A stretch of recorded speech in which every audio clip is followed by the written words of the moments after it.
Matahari terbit belum pagi. Baru sejengkal sepanjang hari. Assalamualaikum, selamat pagi. Semoga berkah untuk kita sepanjang hari.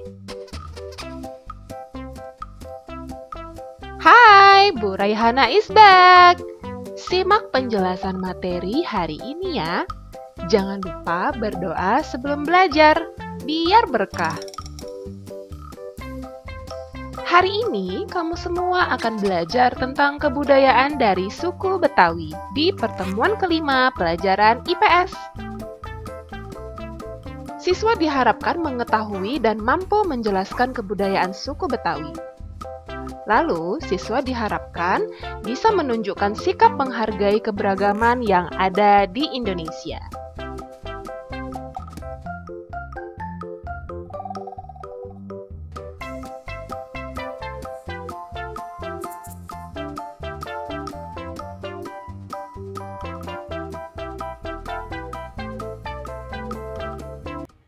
Oke, kebudayaan suku Betawi itu memang sudah ada sejak abad ke-17.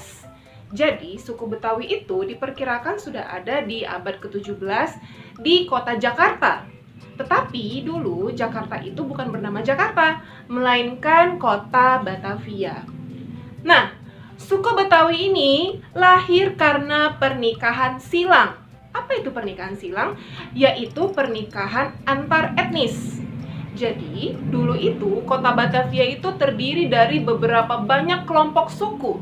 Ada suku Bugis, ada suku Sunda, ada Jawa. Bahkan orang-orang dari luar negeri juga hidup dan tinggal dan menikah di Batavia. Makanya nanti kamu semua akan mengetahui kebudayaan suku Betawi ini bercampur dengan kebudayaan dari luar negeri. Lalu, apa saja yang menjadi karakteristik, tradisi, ataupun budaya dari suku Betawi yang masih ada hingga saat ini? Saksikan video berikut ini.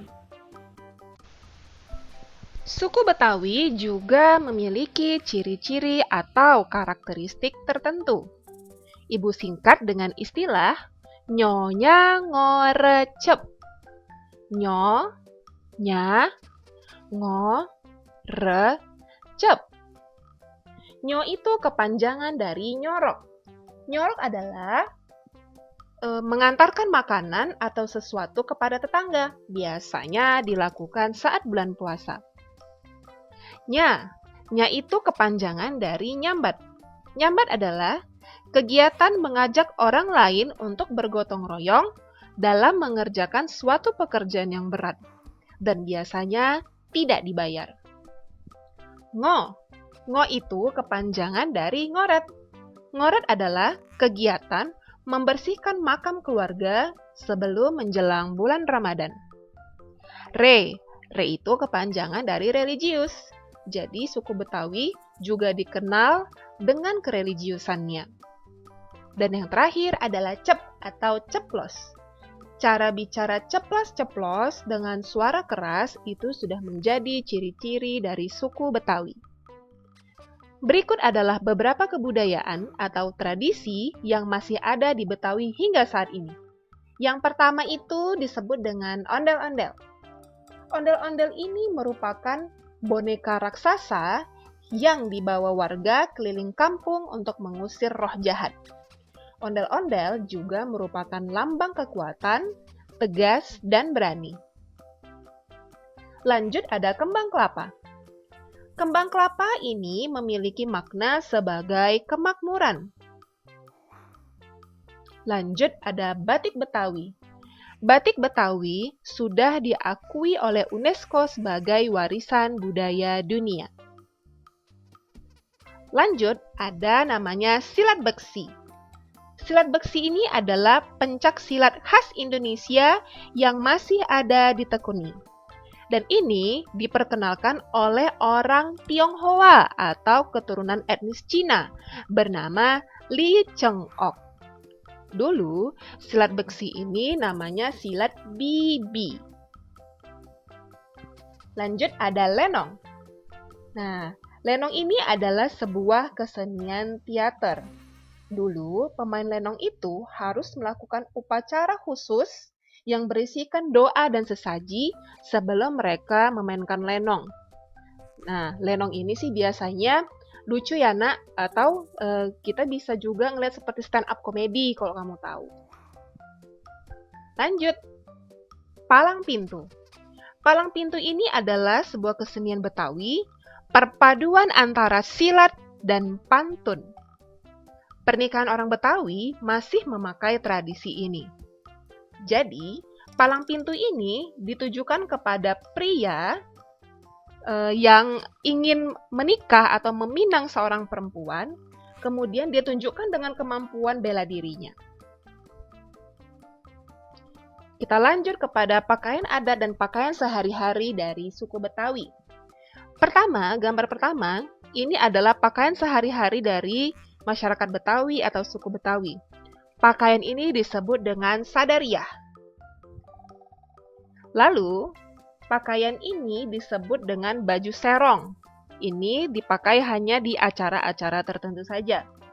Sedangkan perempuan memakai pakaian yang disebut dengan kerancang atau kebaya kerancang. Dahulu, kebaya kerancang ini dipakai oleh orang-orang tertentu saja karena harganya yang sangat mahal. Oke, kita lanjut kepada rumah adat dari suku Betawi. Rumah adatnya juga dibagi kepada dua jenis. Ada yang disebut dengan rumah kebaya, ada yang disebut dengan rumah gudang. Rumah kebaya ini memiliki ciri khas atapnya yang berbentuk seperti lipatan pakaian kebaya, serta terasnya yang luas. Jadi, suku Betawi ini kalau menjamu atau mengundang tetangga itu bisa duduk di teras ini, seperti itu. Sedangkan rumah gudang ini hanya ditemukan di pedalaman-pedalaman saja, jadi agak susah dia untuk ditemukan. Lanjut kepada tari-tarian. Sebenarnya anak-anak ibu, tarian dari suku Betawi ini sangat banyak. Kamu bisa searching, bisa cari di berbagai sumber internet yang ada, tetapi Bu Rai hanya mengambil 3 contohnya saja. Yang pertama, ini disebut dengan tari topeng Betawi. Dia memakai topeng, dan ini Nak, tidak ada tali atau pengkaitnya sama sekali. Jadi para penari ini menggigit topengnya dengan menggunakan mulut mereka. Jadi topengnya bisa nempel tanpa harus menggunakan tali atau pengkait. Lanjut, ada namanya tari coke. Nah, tari coke ini perpaduan antara budaya Betawi dengan budaya Cina. Lalu ada tarian lenggang nyai. Oke, kita masuk kepada alat musik tradisionalnya. Seperti yang Bu Rai bilang di awal, suku Betawi itu kan multi etnis. Dulu bukan hanya suku Sunda atau suku Jawa atau suku Bugis yang menetap di Jakarta atau Batavia, seluruh suku bahkan dari luar negara kita juga hidup dan tinggal di Batavia. Nah, itu berpengaruh kepada tarian dan alat musiknya. Seperti ini nih, tanjidor. Nah, tanjidor ini adalah alat musik khas suku Betawi yang dimainkan dengan cara ditiup ya, seperti trompet, seperti itu. Nah, tanjidor ini Nak, diperkirakan sudah ada sejak tahun 1600-an. Peninggalan dari zaman Belanda. Sayangnya sih ya, sekarang tanjidor ini sudah jarang digunakan oleh masyarakat Betawi. Tetapi di negara asalnya, di Belanda, ini masih sering digunakan dalam acara Santo Gregorius. Lanjut, ada kecrek. Lalu ada keroncong tugu. Nah, keroncong tugu ini Nak, juga merupakan alat musik yang perpaduan antara Betawi dengan Portugis, negara Portugis. Lalu ada namanya marawis. Marawis ini juga merupakan alat musik tradisional perpaduan antara Betawi dengan negara Timur Tengah. Oke, kita lanjut kepada makanan khas dari suku Betawi. Juga sangat banyak sebenarnya, kamu bisa cari di internet, tapi Bu Rai hanya memberikan penjelasannya beberapa saja. Pertama ini ada disebut dengan kerak telur. Kalau kamu pernah ke Jakarta, kerak telur ini banyak dijual di pinggir jalan ya.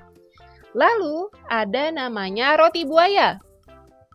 Memang bentuknya seperti buaya ya nak. Jadi roti buaya ini makanan atau ya makanan yang dibawa pengantin pria ke rumah pengantin wanita. Lanjut ada bir peletok. Wih, ini bir bukan yang memabukkan ya, bukan yang haram ya.